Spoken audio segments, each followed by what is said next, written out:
Hello and welcome to Building the Blockchain podcast, episode 4 for this season. I'm David Whiting, and today we're going to do something where, based on the last 2 weeks of me traveling to San Francisco and Los Angeles for Tech Week, and now being back in Las Vegas, we want to do something where we can help some other people when they go to different events between now and the end of the year. There's going to be a lot of events that are going on as we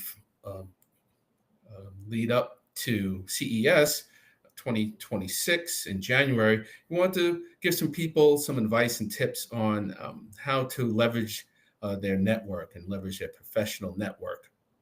So most of the time, a lot of people really, and I've been there. How we're not really comfortable with networking and what to do and what to say sometimes, and then you're kind of stiff and you just pitch yourself and you're kind of robotic, and it comes out the same way to different people, where it needs to be customized and be a little bit more comfortable, so you're not really stiff and just doing just a basic presentation for people. So we're just going to talk about how, when you network, how to leverage your professional network, and when you go to different events, what's the best way to try to talk to people and make sure that they know what you're doing without being overwhelmed and trying to talk about too many things about yourself.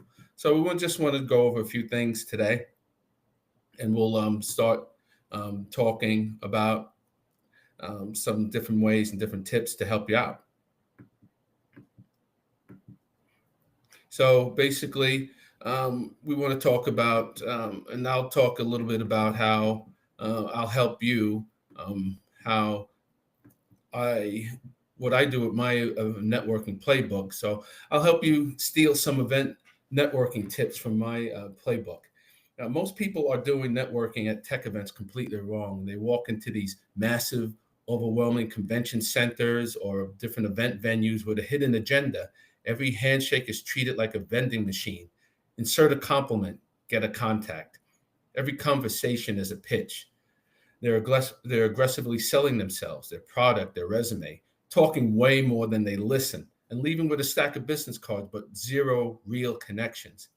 Pocket full of paper that's just going to end up in the trash. I know this because I used to be one of them. For years, I was that person trying to force a connection, trying to squeeze value out of everyone I met. It felt gross in a way, and it felt exhausting. And it was costing me career-changing opportunities I didn't even know that were flying right past me. Then I tried to do the exact opposite. I threw out the old rule book that tells you to work the room. I stopped selling and started listening. I focused on simple, counterintuitive ideas that led to job offers, mentorships, collaborations that I thought I never could have planned. In this video, I'm going to give you my playbook, and I'm going to break down the system I built so you can steal it, use it at your next tech event, build the kind of network that actually changes your career. And, I look back, and I'll never really forget the moment that I realized my entire approach to networking was a train wreck. I was new at it, and so I wasn't comfortable. And so a few years ago, I went to a major conference, one of those giant events here in Las Vegas with 50,000 people, flashing lights, constant buzz of vendor pitches. And it was my second time there.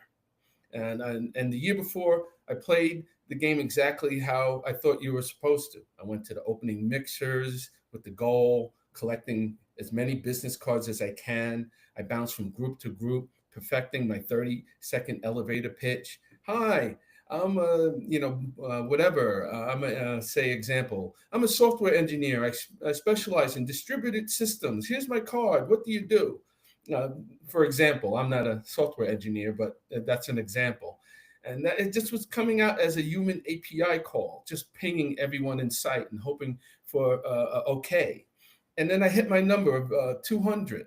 I hit my number of 53 cards, over 50. I got 53 cards. It felt like I accomplished something. And then for about a day, it was only a day. The next week, I sat down to follow up. I looked at all these pile of glossy rectangles, these cards, people handing out cards, and it said one of them said senior architect, and then it said who was James, senior architect. What did we even talk about? I had a vague memory of a cool laptop sticker, maybe a band that we both liked, and then I just had no idea of what the conversation was. My follow-up emails became generic because they were conversations that had been generic. Great meeting you at the conference, and then I would just start off with an email. And then out of all those 53 emails that I sent out, I got maybe 2 polite, equally generic replies. The rest, crickets. My network hadn't grown. It just acquired a small pile of expensive garbage and paper. So in the second year, I was determined to do better. I was going to have quality conversations. The problem was I didn't know how. I found myself standing awkwardly by the coffee or water station, watching a senior engineer from a company that I saw and some other people that I saw at previous events that I really admired. And I saw him from the person I saw from the year before, and he was talking to a small group. So this was my shot. I saw it rehearse my new smarter opening line in my head. I walked over, I waited for a tiny pause in the conversation, and then I just jumped in. Excuse me, I said, my voice getting a little too loud. I don't mean to interrupt, but I overheard you talking about the service orchestration. I've actually been implementing a similar solution. And I think my approach to managing could solve the issue that you just mentioned. And then the conversation screeched to a halt. All eyes were on me. And then the person that I knew from the year before, he just, bless his heart, he just blinked at me. He had the polite but tired look of someone who'd been cornered by a walking resume 100 times that day. He said, "Oh, interesting," with absolutely zero interest in his voice. The group did this collective, uncomfortable shuffle. I had tried to prove my value, show off my skills, and sell myself as a peer. But all I've done is hijack their conversation, turned it into an unsolicited live action code review of myself and my background and how much I know. I made it all about me. The moment broke. I found an excuse to scatter, and I was left standing there completely alone. And I was just flush with a shame and started to feel a swell in my stomach and creeping up to my neck, up to my brain. And then I hit my brain, and that was it. That was the aha moment. In my attempt to avoid being a card collector, I became something way worse. I became the know-it-all who forces his expertise into a conversation when nobody really asked for it. Both of the mistakes came from the same flawed idea that networking is about taking a contact, taking someone's name, taking an opportunity. I realized then, standing by that coffee machine, that if this was networking, I wanted out. There had to be another way, a way that didn't feel so transactional, a way that felt more human. I decided to run an experiment for the rest of that conference. My new goal wasn't to meet 50 people or impress a single person. My new goal was simple: just have just one conversation where I learned something interesting about the other person that had nothing to do with what they could do for me. I wouldn't offer my opinion unless asked. I wouldn't talk about my work unless it came up naturally. My only job was to listen and ask questions. It was radical, a shift from how can I get something to what can I learn. That simple shift is the foundation of this playbook. It's what took me from being the awkward guy by the coffee station at the conference to having a network of genuine friends and advocates across in the entire industry. And so this mind shift from takeover to giver, I'm going to talk about. The first and most important step in this playbook, it has nothing to do with what you say or do at the event. It all happens in your head before you even book the flight for the conference. You have to completely reframe what networking even means. For most of us, networking is a dirty word, brings up images of fake self-serving conversations. And it feels that way because that's how most people do it. They walk into a room thinking, what can I get? A job lead, a new client, a key contact. It's a taker's mindset. The playbook starts by flipping it on its head. You have to adopt a giver's mindset. Or if giver sounds too cheesy, just call it a learner's mindset. Your main goal is not to get anything. Your main goal is to learn from the brilliant people around you. And if you can, help them out. This isn't some feel-good platitude. It's a huge strategic advantage. When you walk into a room as a taker, you're like a web scraper, aggressively extracting data. Is this person important? Can they help me? People can feel it when they're being sized up. It's like a firewall goes up. It makes a real connection impossible. They get defensive because you're trying to get something from them. You feel that difference, right? I know I do. So when you adopt a learner's mindset, your entire vibe changes at the conferences. You're not a hunter anymore. You're an explorer. A hunter just brings a weapon looking for a target. An explorer brings a compass and a map ready to discover the terrain. Your new mission is to understand their world. What problems are they working on? What are they excited about? What's bugging them? Your focus shifts from how do I impress them to what really makes them tick. This does two powerful things. First, it takes all the pressure off you. You don't have to perform. You don't need a perfect elevator pitch. You don't need all the answers. Your only job is to be interested, not interesting.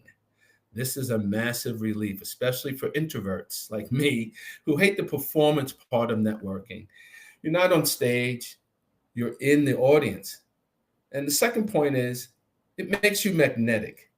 In a world, and especially at tech conferences like San Francisco, LA Tech Week, where it was just 2 weeks of conferences and different events where everyone is fighting to talk about themselves, the person who actually wants to listen is incredibly rare and valuable. People are dying to be heard by someone. By giving someone your undivided attention, you're offering them real value. You're making them feel seen. This is the foundation of every real relationship, professional or personal. So how do you actually do this? You set a new definition of success. Your goal for the event is not to collect 50 business cards. Your goal is have 3 conversations where I learned something totally unexpected. Or find one person I can help in a small way. Maybe you can introduce them to someone else you met. Maybe you can recommend a book or article about a problem that they're having. Maybe you can just listen while they talk through an idea. This mind shift set is the hardest part because it forces you to fight every instinct that tells you to be competitive and self-promote at conferences. But it's the one change that unlocks everything else. You have to truly believe that a long-term network is not just about planting seeds, not just picking fruit. You're there to build relationships, and relationships are built on trust and mutual value, not a one-off transaction. Walk into that conference hall next time wanting to be the most curious person in the room, and you've already won half the battle. And now we're going to go into the playbook, the pregame prep, the art of doing reconnaissance. So now you have once you got the right mindset, the real work begins. It starts way before you even get to the convention center. Most people end up showing up cold. They look at the schedule for the first time on the plane, or even when they get at the conference. That's a big mistake. That's like trying to explore a new city without a map. You'll just wander around and miss all the good stuff. Believe me, that's happened to me at conferences. So the playbook says, do your homework.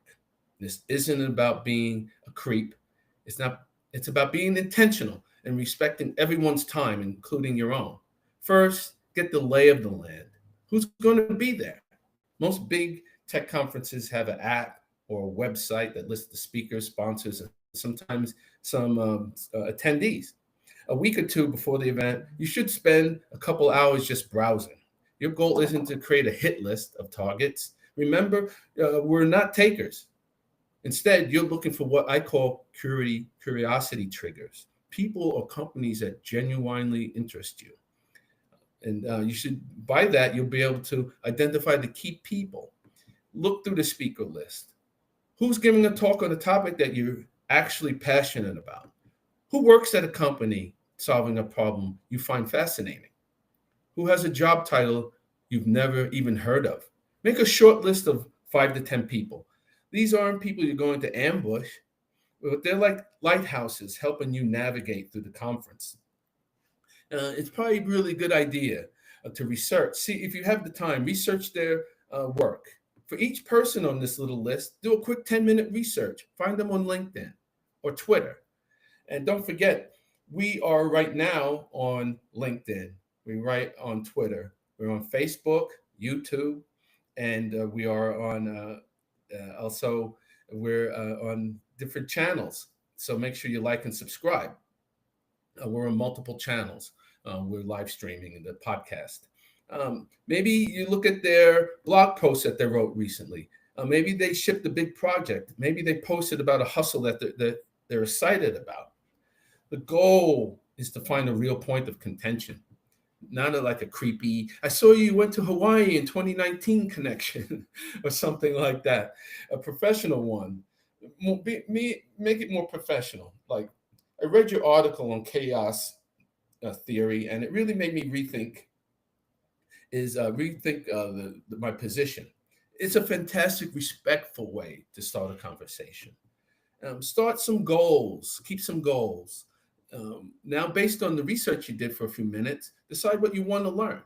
Frame your goals around learning, not outcomes. Instead of get a job at company X, try understand the culture at company X by talking to one of the engineers or one of the biz dev people or the marketing team.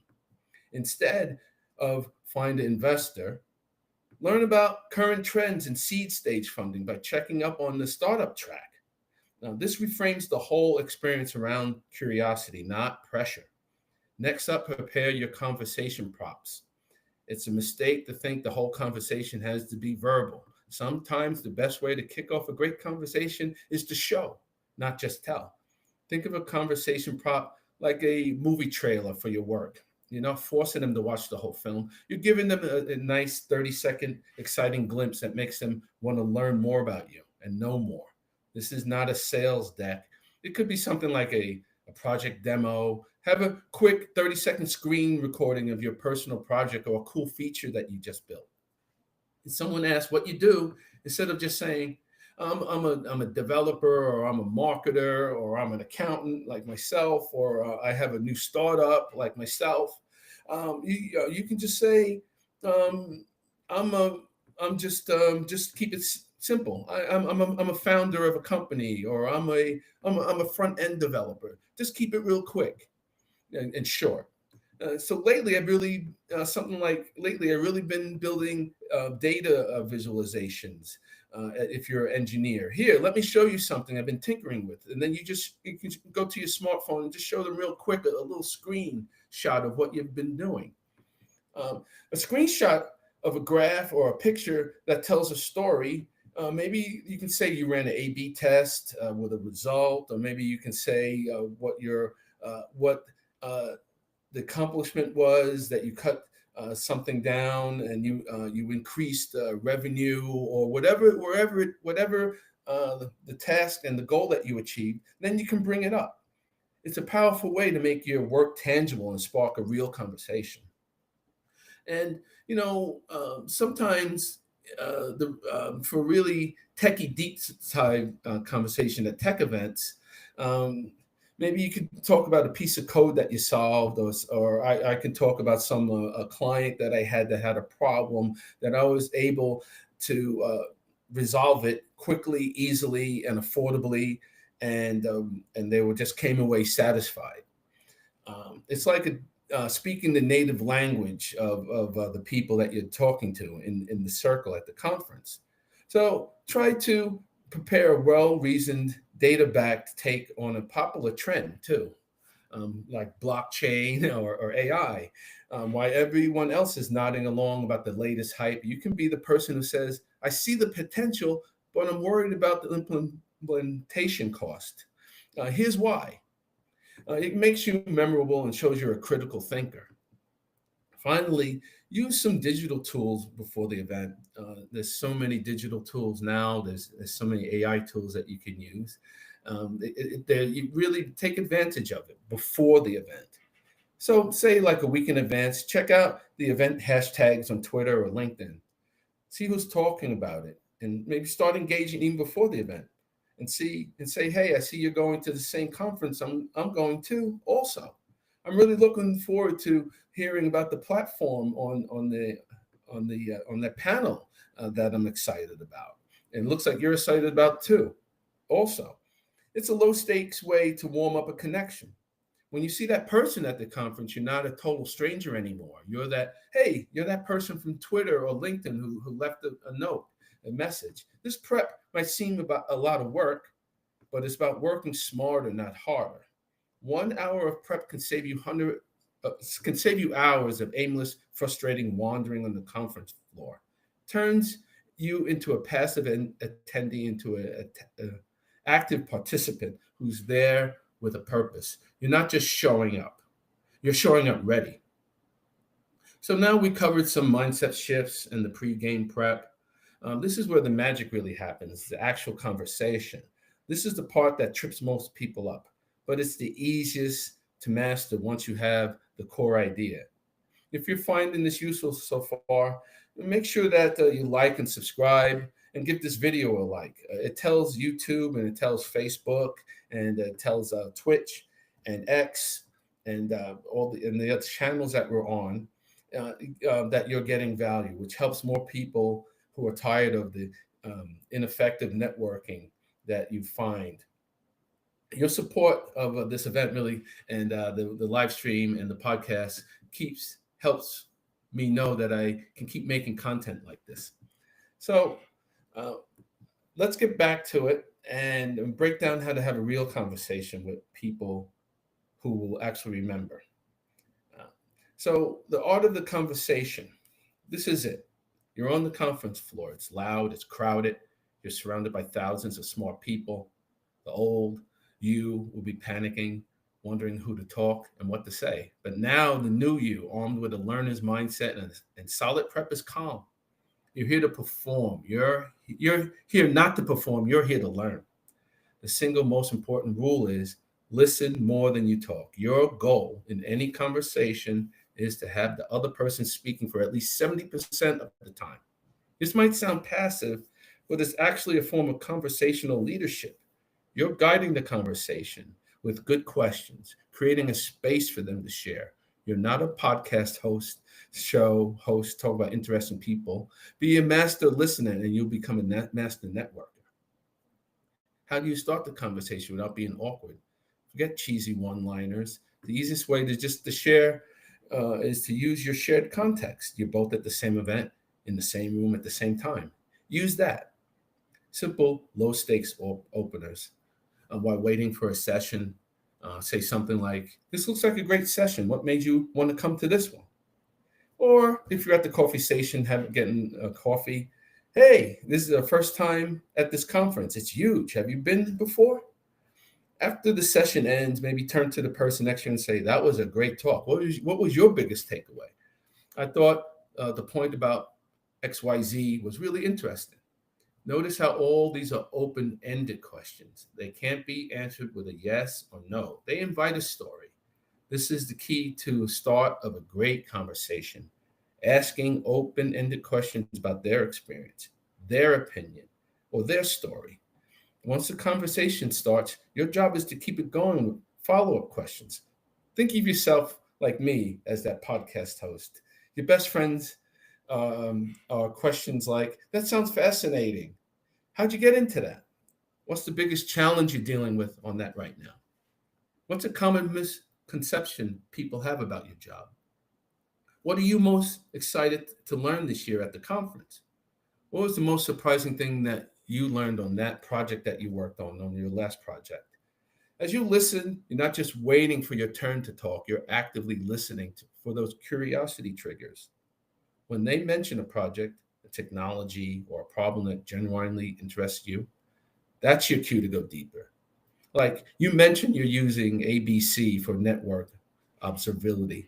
That's an area I'm really curious about. How has been your experience been with it? That's a critical point. Do not aggressively sell yourself. The moment you start trying to prove how smart you are, the connection will shatter. It's like trying to run a heavy, unoptimized program on someone else's machine. The whole system freezes, and the only instinct is to force quit the interaction. If they're interested in what you do, they'll ask. And when they do, you'll have a simple human way to describe it instead of I'm doing very technical work, and you get into very technical jargon. Try something like I help teams build and manage their systems. Right now, I'm really focused on making our systems more reliable. If you're working on a team of on a project, so if you prepped yourself during this conversation, it's the perfect time to use that. It's a little easier to show than tell. And mind if I show you a quick example? You could say something like that. Another key tactic is to find the right environments. The giant expo halls at the Las Vegas Convention Center and a lot of these different events are often the worst place for a real conversation. The expo halls are the public feed, the loud, chaotic, and full of ads and sponsorships. The real connections usually happen in the margins. Attend the smaller workshops. They're more intimate and interactive. They're easier to connect with the speaker and the other attendees. I'm really glad that CES is starting to do that.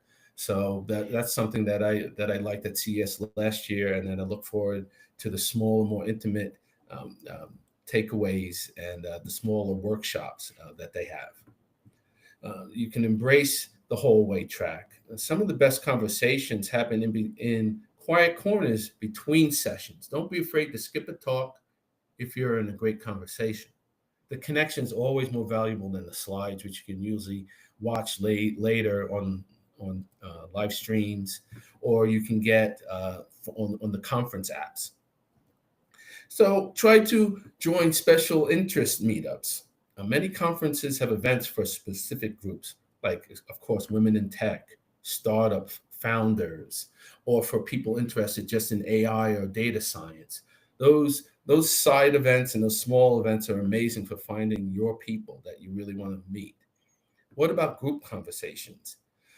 You're going to ask. So if it's not one-on-one, but it's in a group conversation, the rules are still the same. But now your job is to be a facilitator.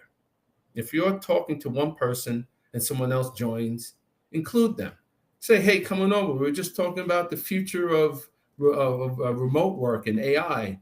My name is Dave, by the way. Your goal is to make the circle bigger. Ask questions everyone can weigh in on.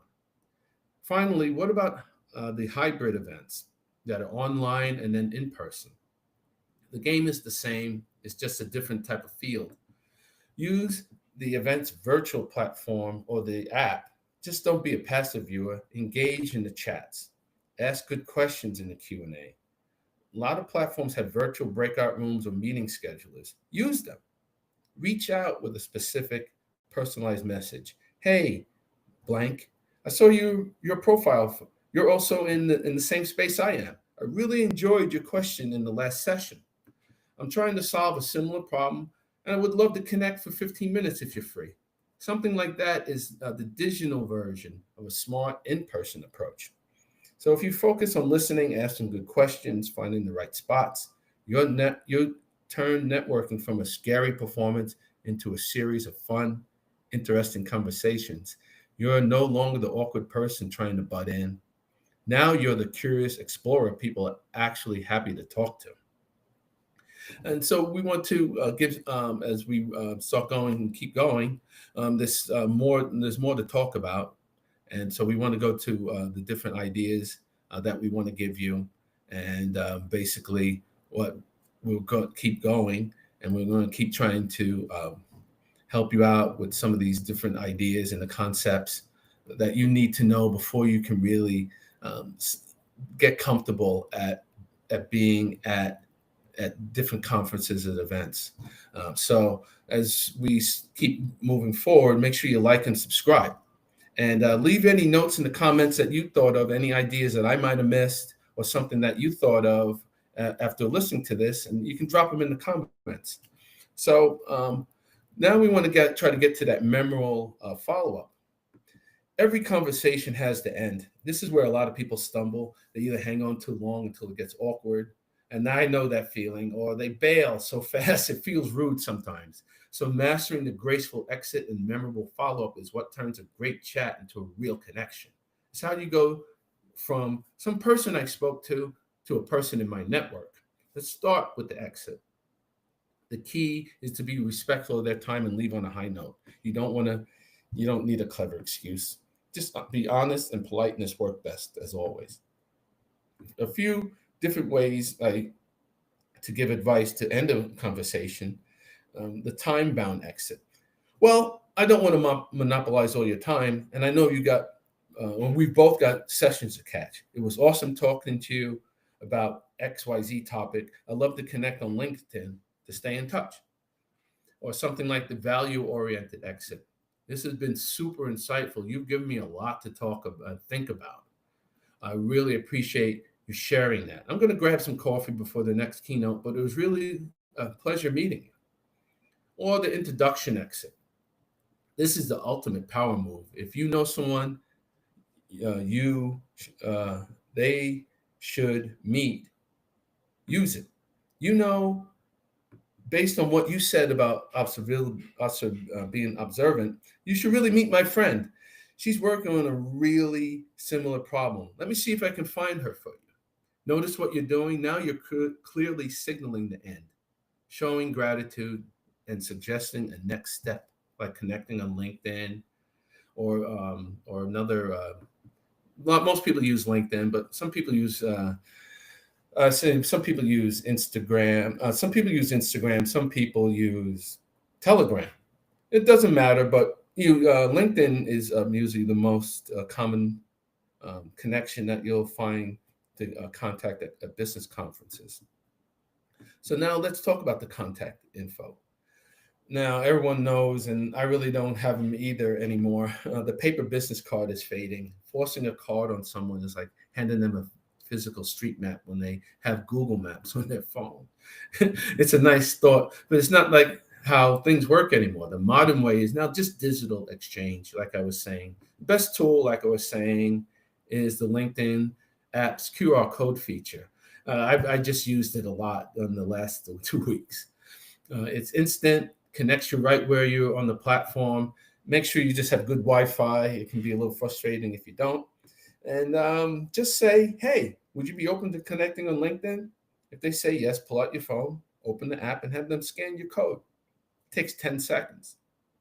Better than a business card, because you'll have all the information right on LinkedIn. You'll be connected with them. The next step is a critical one, and that's where 95% of people fail. A generic follow-up. Just a generic, what's great to meet you is like a system-generated notification. It's impersonal. It's instantly archived. A more memorable follow-up, it has to be prompt, personalized, and purposeful. One, prompt. Follow up within 24 hours, not a week later when they've forgotten your face. The memory of your chat is still fresh. Acting fast shows you're organized and that you genuinely valued the conversation. I try to do this as much as I can. If sometimes I'm not perfect, but I try to follow up as quickly as I can. And I usually try to set aside 30 minutes at the end of each day or the flight home just for follow-ups. And then the second thing, P, is personalized. This is where your active listening pays off. Your follow-up message, whether it's on LinkedIn or email, must mention a specific detail from your conversation. This proves you actually were listening. A bad follow-up, hi, great meeting you. Let's keep in touch.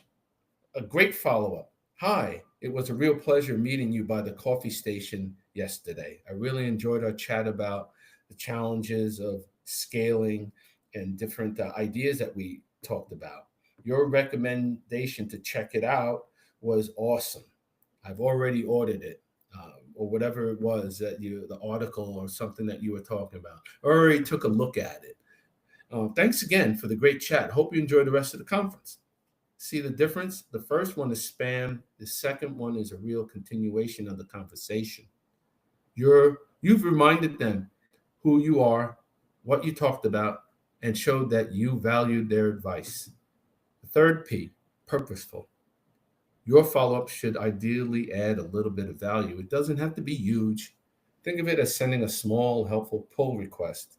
It's a gesture of contribution that gives you the giver mindset. Be helpful. Don't ask for something. So, I'll give you some examples of a purposeful follow-up. Maybe you can share a resource. Hey, Susan or Jim, following up on our chat about building internal platforms. I remember this great article from a blog that hit on some of our points that we discussed. Thought you might find it interesting. Or something like you can make an introduction. Hey, Bob, Susan, or whoever the name was. Great talking to you. You mentioned you were looking for a good consultant. I'd be happy to introduce you. They do fantastic work in that space if you're interested. Or maybe you can answer a question. Hey, Susan, Bob, the person that you met, you asked about the tool we use. It's called XYZ. Here's a link to their site. We've had a great experience with it. Let me know if you have any other question. This approach turns the follow-up from a chore into another chance to build the relationship. You're reinforcing your image as someone who is helpful, thoughtful, and connected. To manage all this, don't trust your memory. After each good conversation, take 30 seconds to jot down their name, company, or one or two things you talked about in a notes app or a spreadsheet on your phone. And this little personal CRM is your secret weapon for crafting the perfect personalized follow-up. By mastering the graceful exit, the memorable follow-up, you complete the loop. You take a brief in-person chat and turn it into the beginning of a long-term professional relationship. This is the engine that turns conversations into a powerful, genuine network. I want to probably try to show some examples that I found on YouTube. I can share some of them with you now. I can share some videos on YouTube as we go on that I saw that talked about the same thing that I'm talking about that I wanted to share with you. And I want to see how other people look at networking. And here's something that I saw that I found on YouTube, Networking 101. It's Networking 101, and it's basically two graduates from Harvard. They were talking about how they do things on when they network at a different events. I'll just show you a few minutes of it. Completely drawn into someone's personality. They were like almost kind of magnetic and so charismatic. And you're like, what do they have? And how can I have some of that? This episode, we're going to discuss how to talk to anyone. Alrighty, let's dive in. Let's do it.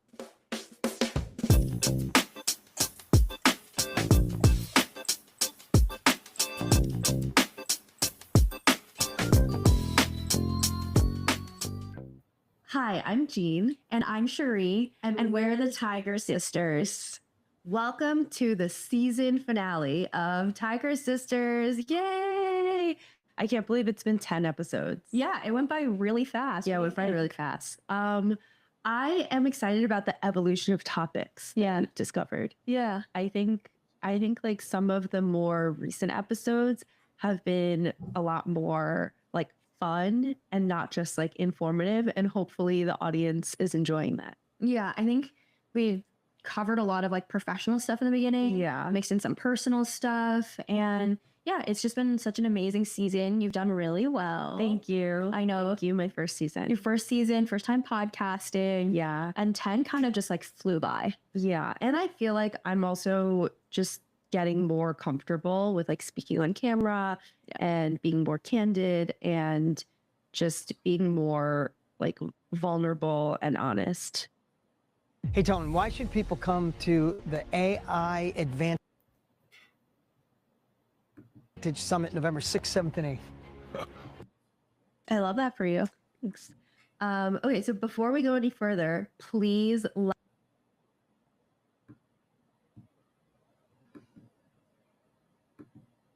this topic is to focus first on like work and career aspects of how to talk to anyone. Yeah. And then we can, devolve Into whatever other else topic. this podcast might turn into.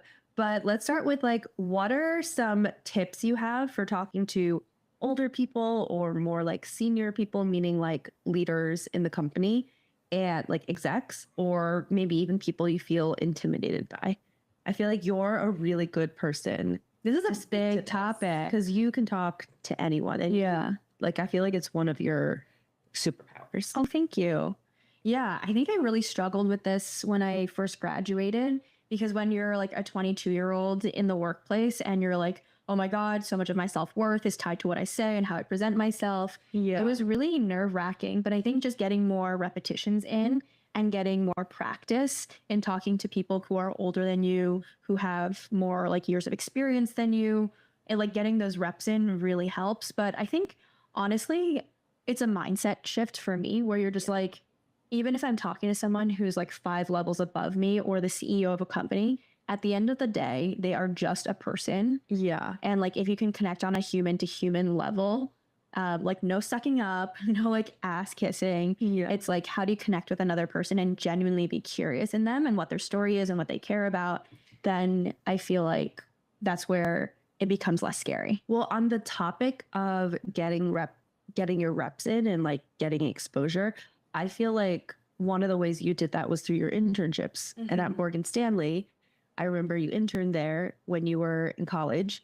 And one of your specific assignments was to interview all these like VPs and other sort of leaders at the company for the project that you were working on. You were making like an internal directory of information or something, like an internal resource directory or something. Exactly. And as part of my internship, it was my like role, my job, my project to talk to a bunch of Morgan Stanley technologists and vice presidents in their very like specific domain. And a lot of it is just like asking questions, being curious, and then also knowing that you yourself have something to offer. I think that's like a comment I see quite often on social media. It's just like, oh my God, like, I'm in high school, I'm in college, or like I'm a new grad.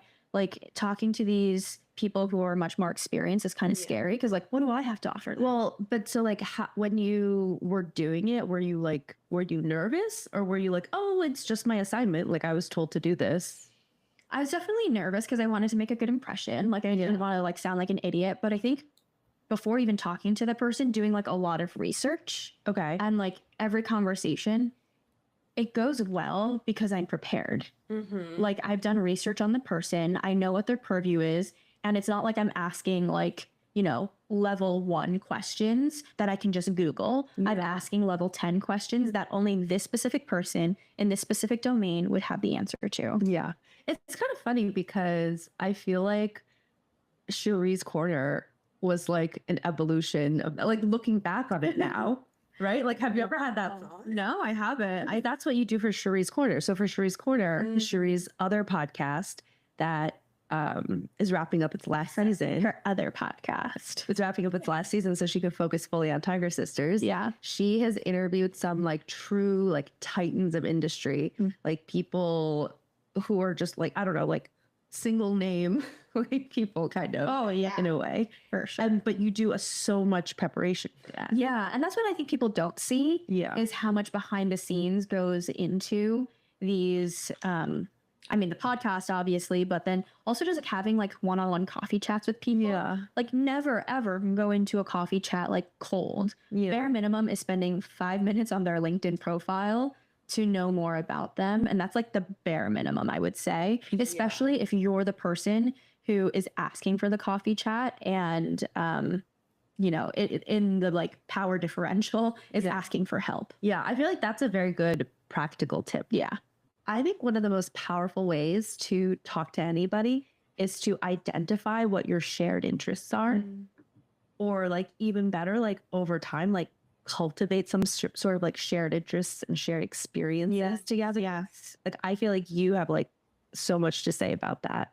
When I was in school, one of the big things that I did, and I would suggest that other people do as well, is like join clubs or get involved in groups where you can like find a common interest. For example, in the last few months of my time at Stanford, I helped co-organize the Stanford Women's Golf Clinic. And it was just, a few of us ladies where we got together and we created a 3-week series to bring other Stanford women in business to go learn golf together. And we got so much feedback from these ladies that they were like, this was amazing. I've never played golf before. It's so safe. It was just like a good environment. And then also like, for example, we had like a mini creator club at Stanford and it was just like common interest. And it's not just at school too, it's at work, right? And a lot of companies, there are different sort of affinity groups that you can join. And even outside of that, like some of the things that I've done is remember, like I've created this with my friends, like this annual retreat with my HBS girlfriends where we get together every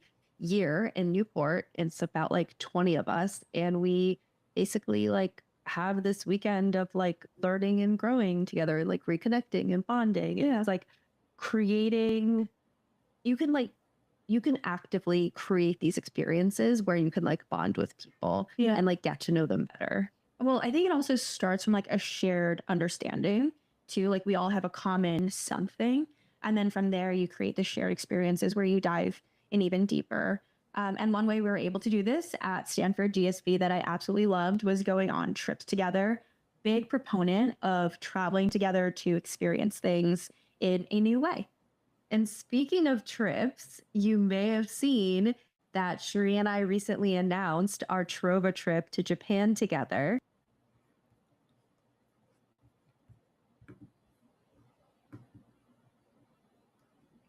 Yeah, so I thank you. I just want that was just a few tips from a YouTube website that I saw that I want to share with you. So that was one concept of the people that also want to give some tips and advice. So you can that was a great podcast. I wanted to share some snippets of that podcast. You can always check out that podcast on their channel. It was really something that I just want to share with you. And there's just one other, there's just another snippet that I wanted to share with you from another podcast that I saw that was pretty insightful that I wanted to share with you. And then I'll wrap up my presentation. Introverted individuals to be able to find their voice. I mean, it's an unbelievable opportunity engine. No one knows you did it. No one knows you did that scary thing and did 5 for 5, and you got up in front of your peers and talked for 5 minutes. Nobody knows that you faced that fear and that you did a good job. If you're in the room, you belong there. I think that is something that is a hard lesson to learn, at least it was for me. And if you're being invited into the room or into the podcast or onto the stage, take the risk, take the opportunity, but also remember you belong there. Like you're supposed to be there.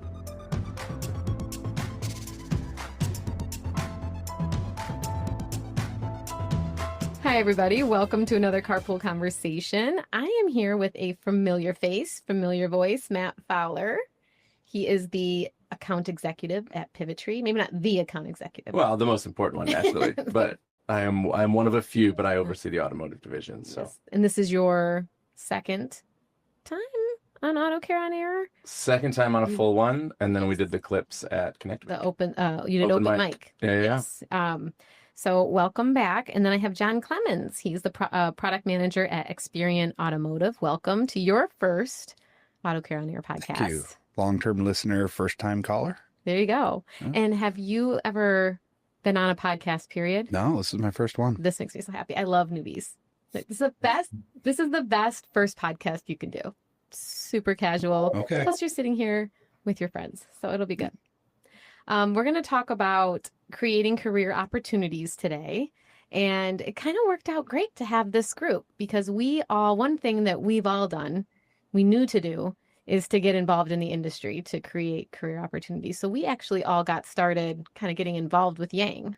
Yep. I served as the vice chair at some point you just got done. I just got done as chairman. I'm past chair now. Yeah. And actually, when I was like, hey guys, you really need a job. It's in the same industry. We're all seeing similar things, and we can connect over that in a way that, if you just show up to work every day and you go home, you're not really going to get that opportunity to meet people outside of that small bubble when the industry is huge. So why not, kind of get more involved?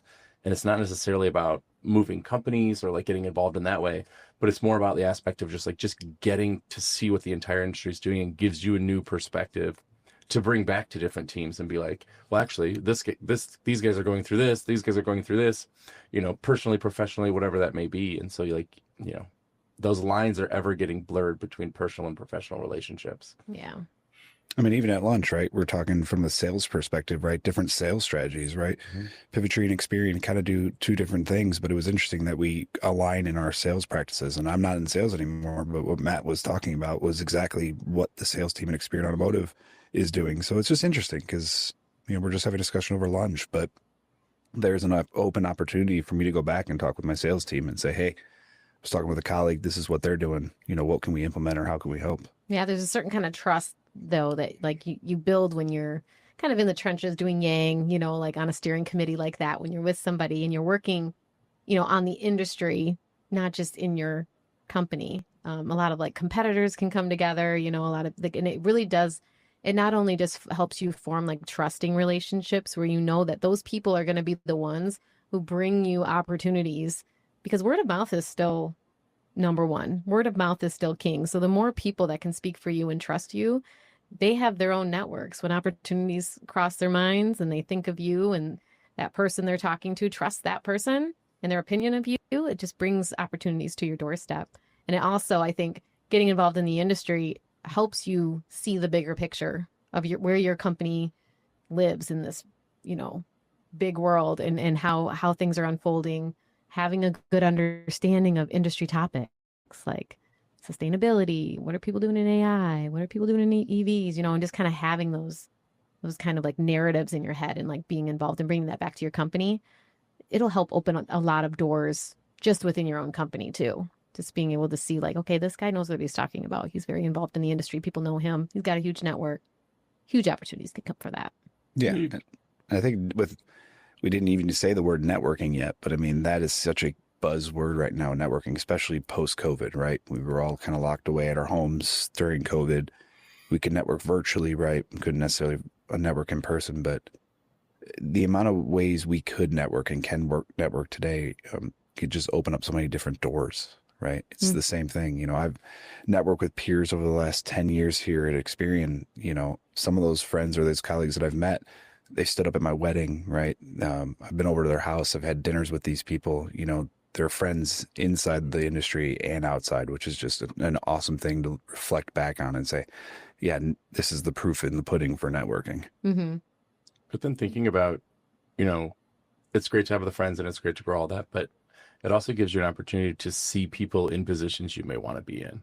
You can start seeing people who are growing and being like, hey, give advice, get advice, all those fun things with networking is outside of just creating awesome friendships, which obviously we've all done. We were all recently at a cornhole tournament together. But it's one of those things where it's just at the same time I can ask, John about what's going on over here or things of that nature. Do you have advice? Here's the position I'm in. Here's what I'm going through. Here's what I'm thinking. And you have these people that know your industry well enough to know that their advice is a little bit different than someone who may have just been on the sidelines that doesn't really know exactly what you do or what the goal of your industry is. Because the companies all build the same industry.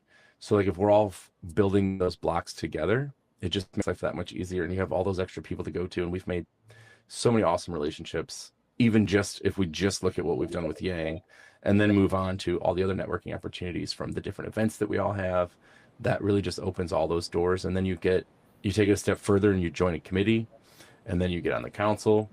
And before you know it, you're speaking at a conference. And that's another space that, there's no better way to learn something than have to speak about it. Oh, yeah. And so you really have to dive in and understand a topic before you can speak on it. And it's hard. And it's not always the most fun thing to do at first, but I think that speaking opportunities are another great way to open yourself up to more opportunities, because if you A, can speak eloquently on it, and B, get up there and command a crowd, you've already done half the work to do most jobs. Yeah, it kind of like makes you the leader in the space, Mhm. like when you have the stage to talk about it. And public speaking is quite terrifying, but it's another thing that, even just like Yang, and I didn't mean for this to be a Yang commercial, but they have their 5 for 5s. Mhm. So, it's basically a just practice tool, right? Like raise your hand, go speak on something for 5 minutes with 5 slides. And it just gets you more comfortable being up there in front of your peers. Yeah, I mean, it's something we see a lot with the younger generation, right? Their most important thing is, how do I grow up in the industry, right? And I think the most important thing is being able to speak well and being able to present on topics that you're passionate about is just going to put you in a better light with your friends, your family, your colleagues. So yeah, I mean, those 5 for 5s at Yang were fantastic to bring people out of their shell and kind of give them the opportunity to shine on stage. And things like this, where this is the first podcast I've ever done, but it's comfortable and it's something that I can learn from. Mm-hmm. So even people in older generations like you can learn still. I'll tell you what, the grays are coming in thick. Yes. Oh, we didn't mention Matt is celebrating his 12th, 25th birthday.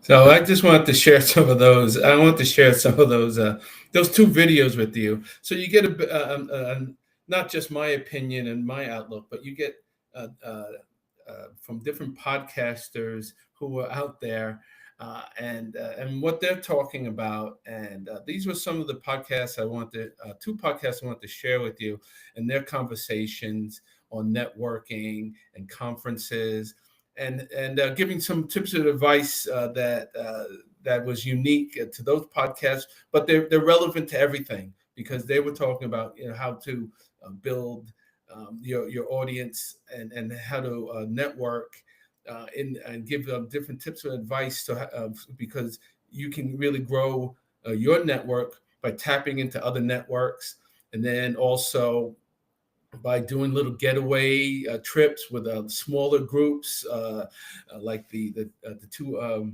girls, women spoke about there. They're had some very good insights. I just wanted to show you just a few minutes of that. I didn't want to go through their whole podcast that they have, but those are other podcasters that have some great ideas and some great concepts I wanted to share with you. And I wanted to just, as we start wrapping this up, I wanted to show that to you also. So let's get back to what we're doing and wrap this up. And what I'll talk about as we finish this up is now we'll talk about the results, the after story. So how does this all actually work? Does shifting your mindset from taking learning really get you anywhere? Let me tell you what happened after I threw out the old playbook and went all in on this new system. The results just weren't better. They were life-changing. They just didn't land me opportunities. They built more of a career for me and really got to really accelerate what I'm trying to talk about and what I'm trying to help people with and what I'm working with. When I started to go to, after that first conferences where I learned and learned the hard way, I started the next event. And then when I go to events now, I make sure I go to the small developer workshops whenever I can, so I can use my new playbook. My goal is just to have interesting conversations. And during breaks, I remember talking to a woman who was at a well-known company.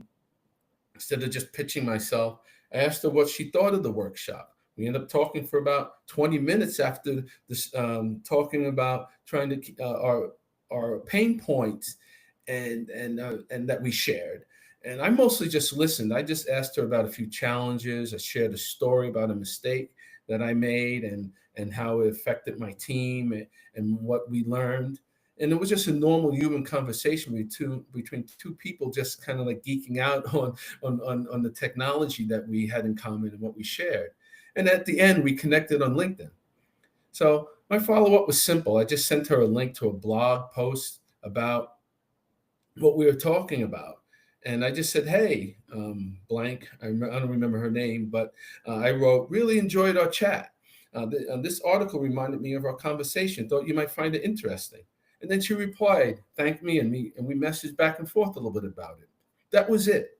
I didn't ask her for a job. I didn't ask for a referral. I didn't try to ask her for trying to connect me with someone that she knew in her network. I just tried to be helpful. Then 3 months later, I get a message from her on LinkedIn. And she said, hey, my team is looking for someone to help us lead our new initiative. And she said, I remember your approach to problem solving from our conversation stuck with me. Will you be open to a chat about that?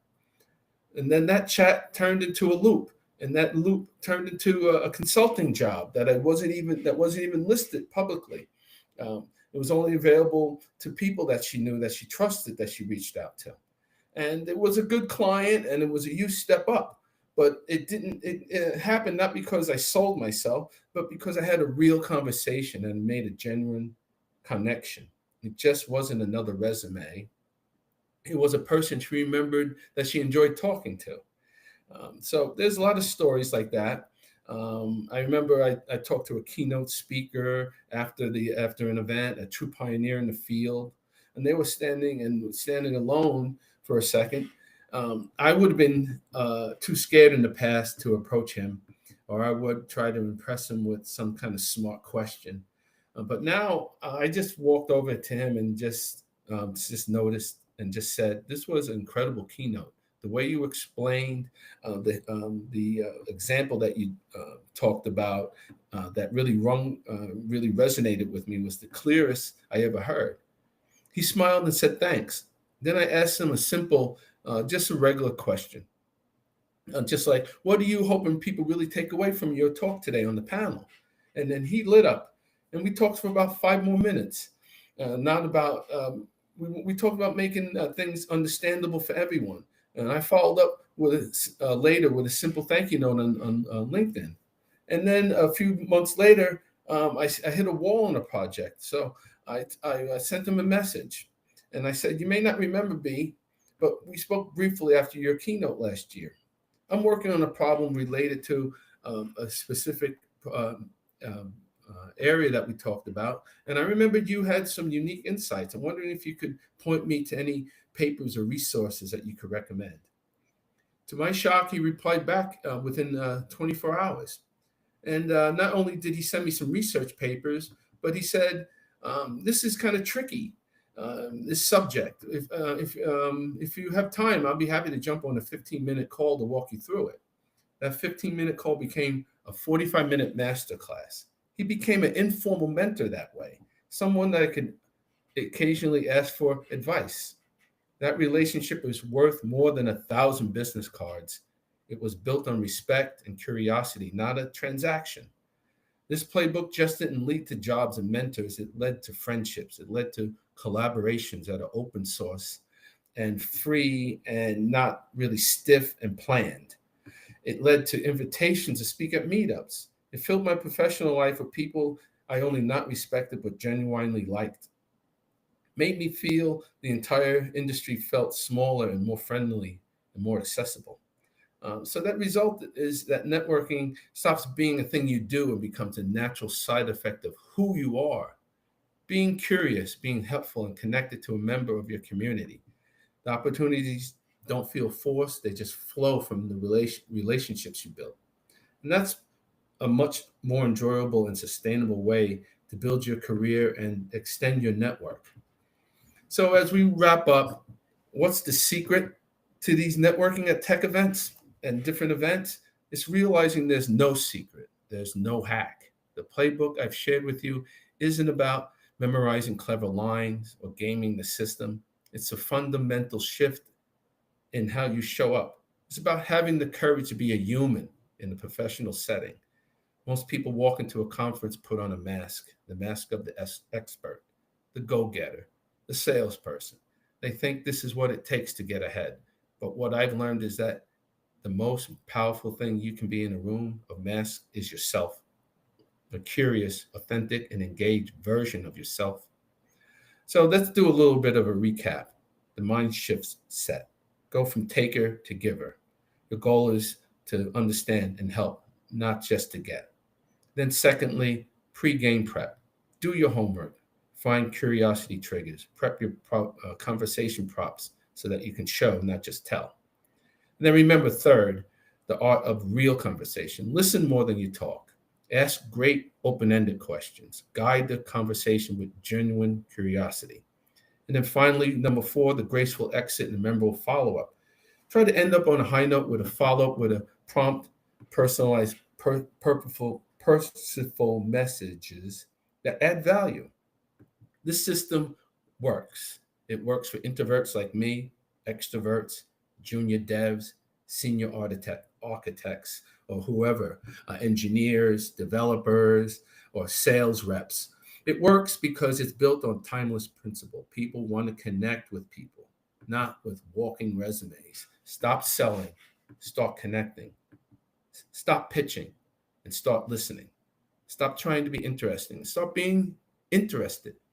When you do that, something incredible happens. The pressure disappears, the anxiety fades, and networking transforms into a dreaded chore, into an energizing adventure. You'll leave conferences and workshops not with a pocket full of useless cards, but with a mind full of new ideas and the start of real career-changing relationships. You'll be building a network that supports you, teaches you, and champions you long after the conference swag is gone. That's network building. I'm giving you my playbook. Take it, use it, but just don't follow the steps. Adopt the philosophy. Next time you walk into an event, leave your agenda at the door. Bring your curiosity instead. I promise you, it will change everything. Now I want to hear from you. Try to please drop a comment, like, and subscribe. Tell me what's the best or worst piece of networking advice you've ever received. I'll try to read all the comments. I'm generously curious to hear your stories.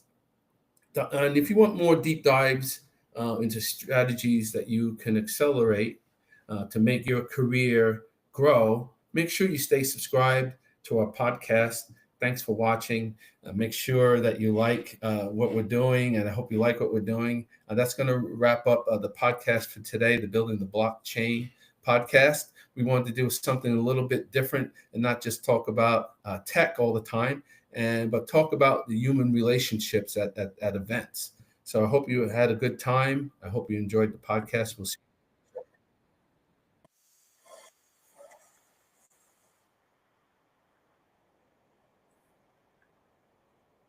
you on the next one, and have a great day.